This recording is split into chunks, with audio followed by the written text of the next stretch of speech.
దోస పంటలకు మల్చింగ్ ఎలా వేసుకుంటామో నీరు ఆదా చేసుకోవడానికి, కలుపు లేకుండా పెట్టుకోవడానికి, అలాగే పండ్ల తోటల్లో వీట్ మ్యాట్ని ప్రోత్సహిస్తున్నాము. ఇది మనకంటే ఒక చెట్టు మొదల దగ్గర వేసుకోవచ్చు. ఒక చెట్టుకి 2 మీటర్లు కానీ 1x1 మీటర్ కానీ, అంటే మన చెట్టు సైజుని బట్టి చిన్న చెట్లకు 1x1 మీటర్ వేసుకోవచ్చు, పెద్ద చెట్లకు 2 మీటర్లు వేసుకోవచ్చు. సో ఇది ఒక రైతుకి గరిష్టంగా 50,000 వరకు సబ్సిడీ వస్తుంది. మనకు స్క్వేర్ మీటర్కి 25 రూపాయలు ఖర్చు మాత్రమే వస్తుంది, 12.5 రూపాయలు సబ్సిడీ వస్తుంది. ఇది రైతుల్లో తీసుకెళ్ళడానికి చాలా అవసరం ఉంది. ఇంకోటి ఏంటంటే ఇది ఒకసారి మనం వీట్ మ్యాట్ వేస్తే ఒక 4 to 5 years దాకా మనకు కలుపు వచ్చే ఛాన్స్ ఉండదు. ఎందుకంటే మనం మొదటి చుట్టూ వేస్తాం కాబట్టి కలుపు మందు కొట్టుకునే అవసరం ఉండదు.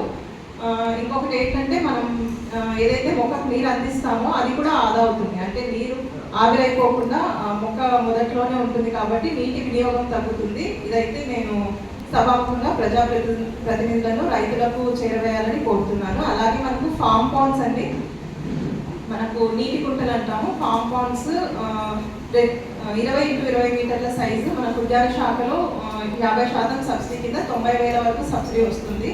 ఇప్పుడు మనకు బెట్ట గురయ్యే పరిస్థితి ఉంది కాబట్టి వచ్చిన కొద్దిపాటి వర్షాలైనా, అంటే ఆ వర్షం నీరు వృధా కాకుండా మన చెట్లు లేని ప్లేస్లో పడకుండా మనం ఫామ్ పాండ్స్ అలాంటివి తీసుకుంటే మనకు నీరు అక్కడ మనం ఆదా చేసుకోవచ్చు, నీరు నిల్వ చేసుకోవచ్చు. అలాగే కమ్యూనిటీ ఫామ్ పాండ్స్ అంటే ఒక 6-7 మంది రైతులు సామూహికంగా, అంటే ఒక గ్రూప్గా ఫామ్ అయ్యి కమ్యూనిటీ ఫామ్ పాండ్ లాంటిది, అంటే వాళ్ళకు ఒక 10 హెక్టార్లు ల్యాండ్ దాకా ఉంటే, ఒకే కుటుంబం వారైనా పర్వాలేదు, 10 హెక్టార్ల ల్యాండ్ దాకా ఉండి హార్టికల్చర్ పంటలు, అంటే ఉద్యాన పంటలు, పండ్ల తోటలు కానీ కూరగాయలు కానీ ఏమైనా ఉన్నట్టయితే, సో అది సామూహిక నీటి కుంటలు అంటారు.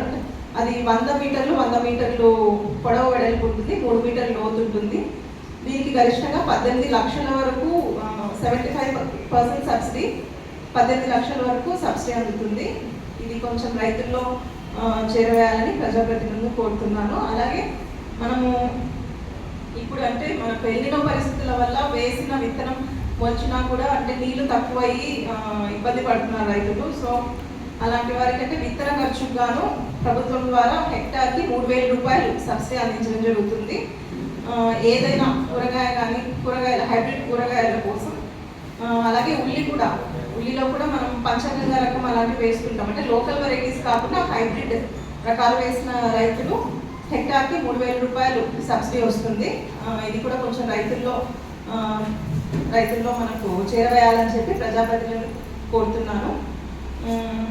ఈ స్కీమ్స్ అంటే ఇప్పుడు మనకు రైతులు పడుతున్న ఇబ్బందులకు ఈ స్కీమ్స్ చాలా ఉపయోగపడతాయి. మీ దగ్గరలో ఉన్న మీ ఊరి రైతు సేవా కేంద్రాల ద్వారా ఈ పథకాలు అమలు అవుతాయి. ఎవరైనా రైతులు ఇంట్రెస్టెడ్ ఉంటే రైతు సేవా కేంద్రాల్లో మీ ఉద్యాన సహాయకులు కానీ వ్యవసాయ సహాయం కానీ కలవచ్చు.